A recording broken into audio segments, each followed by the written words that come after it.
ಜೈ ಶ್ರೀರಾಮ್ ಎಲ್ರಿಗೂ.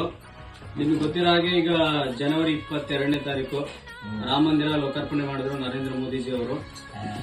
ನರೇಂದ್ರ ಮೋದಿಜಿ ಅವರಿಗೆ ನಾವು ಡೈರೆಕ್ಟ್ ಆಗಿ ಸನ್ಮಾನ ಮಾಡೋದಾಗ್ಲಿ ಅಥವಾ ಅವ್ರನ್ನ ಮೀಟ್ ಮಾಡಿ ಒಂದು ಥ್ಯಾಂಕ್ಸ್ ಹೇಳೋದಾಗ್ಲಿ ಎಲ್ಲ ಮಾಡಕ್ಕಾಗಲ್ಲ.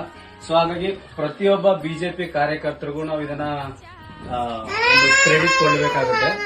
ಸೊ ಅದಕ್ಕೋಸ್ಕರ ತುಂಬಾ ಚಿಕ್ಕ ವಯಸ್ಸಿಂದಾನು ಬಿಜೆಪಿ ಕಾರ್ಯಕರ್ತರಾಗಿ ಸೇವೆ ಸಲ್ಲಿಸಿದ್ದಾರೆ. ಸುಮಾರು ಒಂದು 40-45 ವರ್ಷದಿಂದಾನು ಬಿಜೆಪಿ ಕಾರ್ಯಕರ್ತರಾಗಿ ಸೇವೆ ಸಲ್ಲಿಸಿದ್ದಾರೆ. ಈಗೇನು ನಮ್ಮ ಶ್ರೀರಾಮ ಮಂದಿರ ಲೋಕಾರ್ಪಣೆ ಆಯಿತು, ಅದರ ಕ್ರೆಡಿಟ್ ಪ್ರತಿಯೊಬ್ಬ ಬಿಜೆಪಿ ಕಾರ್ಯಕರ್ತರಿಗೂ ಹೋಗ್ಬೇಕು. ಸೊ ನಾವು ಆಯ್ದ ಕಾರ್ಯಕರ್ತರಲ್ಲಿ ಇವರು ಒಬ್ರು.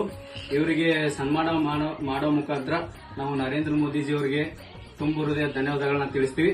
ಮತ್ತೆ ಈ ಸರಿನೂ ಎಲ್ಲರೂ ಸೇರಿ ನರೇಂದ್ರ ಮೋದಿಜಿ ಅವ್ರನ್ನ ಪ್ರಧಾನಮಂತ್ರಿ ಮಾಡೋಣ.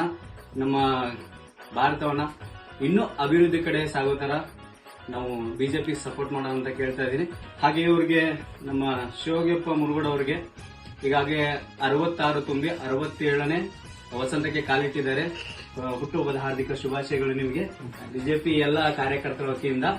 ಸೊ ಈಗ ಒಂದು ಸನ್ಮಾನ ಕಾರ್ಯಕ್ರಮ ಇಟ್ಕೊಂಡಿದ್ದೀವಿ.